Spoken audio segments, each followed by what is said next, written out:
খুব ভালো হবে, ফাটাফাটি হবে। Best of luck Shakib Khan, আরও সামনে ভালো ভালো আমাদের ভালো ভালো সিনেমা দেখ। শাকিব খানকে ব্যক্তিগতভাবে আপনার কেমন লাগে? আমার কাছে খুব ভালো লাগে সবসময়, ওর ছোটোবেলা থেকে কিন্তু দেখে আসতেছে, আমার কাছে ওর সবসময় ভালো লাগে। ওর চোখগুলা, তারপর ওর এক্সপ্রেশনগুলো, ওর কথাগুলো, ডায়লগগুলো সব কিছুই আমার ভালো লাগে। কি মনে হচ্ছে তুফান সিনেমাটা কি ধরনের হতে পারে?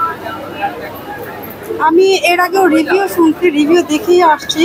ও তুফান সিনেমাটা খুব ভালো হয়েছে। তারপর হচ্ছে যে দুইটা গান বের হইলো, গানগুলো অনেক সুন্দর, এই জন্য আসছি। অনেকে বলছে কপি করা। আমি এখনো দেখি নাই, দেখি তারপর দেন বলবো। দেখি নাই। এক্সপেকটেশনটা কতটুকু? এক্সপেকটেশনের জায়গা থেকে অনেক, কারণ ওর আজ পর্যন্ত যেই সিনেমাগুলো দেখছি সবগুলাই খুব ভালো ছিল, এই দিক থেকে অনেক ভালো। আপাতত তুফান দেখার ইচ্ছা আছে। এরপরে হচ্ছে বাকিটা বুবলির একটা ছবি বেরোচ্ছে, সিনেমা বেরোচ্ছে, ওইটা দেখার ইচ্ছা। বুবলি সিনেমাটা নামিয়ে দিয়েছে, রিভেঞ্জ নামিয়ে দিয়েছে। হ্যাঁ, আমি এখন তো এটা রিভিউটা ভালো হয়নি, তারপরে দেখার ইচ্ছা, যেহেতু সবসময় দেখি হচ্ছে বুবলির অভিনয়টার দিকটা খুব ভালো, এই জন্য আর কি দেখার ইচ্ছা। তুফান সিনেমা শাকিব খানকে কেমন লাগে আপনার? খুব ভালো, ও অলওয়েজ বেস্ট, এর জন্য ওর সিনেমাটাই আগে দেখতে। তোমার কি দেখেছেন আগে? হ্যাঁ হ্যাঁ, না না না, এর আগে দেখি নাই, আজকেই প্রথম। অনেক ভালো লেগেছে, ভালো লেগেছে। সবার অভিনয় খুব ভালো ছিল, অসাধারণ ছিল।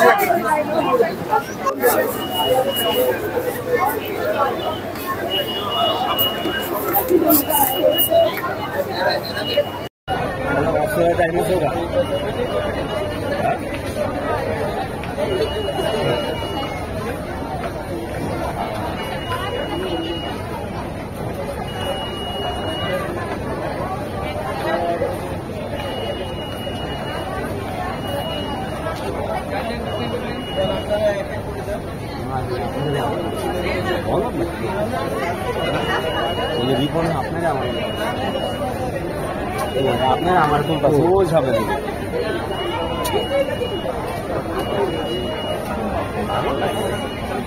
দেখে খুব ভালো লাগে।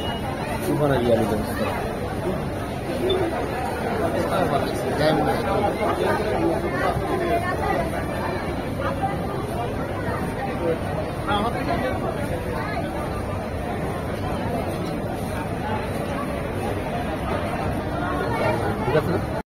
এক্সপিরিয়েন্সটা হচ্ছে যে বেসিক্যালি এটাকে আমরা অন্যান্য কমার্শিয়াল মুভির সাথে কম্পেয়ার করলে হবে না।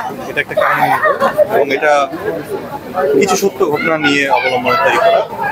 এটার মধ্যে বেশ কিছু মানে পজিটিভ থিংস আমি পেয়েছি, লাইক হচ্ছে যে মানে আমাদের চলচ্চিত্রের মধ্যকার জীবনযাপন, তার মধ্যে যে বৈচিত্র্য, যে প্রেম ভালোবাসা, এর মধ্যে যে মানে বিশ্বাস, প্রতারণা, এই বিষয়গুলো যেগুলো উঠে এসছে, এর মধ্যে কিছু কালো অধ্যায় আছে, সেগুলো উঠে এসছে। এর পাশাপাশি পারিপার্শ্বিক কিছু চরিত্র ছিল, লাইক হচ্ছে যে বিদেশ যাওয়া দালাল, বিভিন্ন গরিব মানুষ যারা কিনা তাদের অর্থ সম্পদ ব্যয় করেছে বিদেশ যাওয়ার পর, এই দুঃখগুলো সবকিছু মিলিয়ে একটা মালার মতো গাঁথার চেষ্টা করা হয়েছে, যেটা কিনা আমরা ট্রেডিশনাল যে কমার্শিয়াল মুভির ফ্লেভারটা এখানে পাবো না। বাট এটার মধ্যে যে মেসেজটা সেটা অনেকটা সমাজের সাথে রিলেটেড এবং মোটামুটি বাস্তবতার সাথে সামঞ্জস্যপূর্ণ। পরিচালক আশিক প্রবাসী যে নির্মাণ শৈলীটা কেমন দেখলেন? আমি শুরুতে একটু মানে শুরুতে আমি পুরো মুভিটা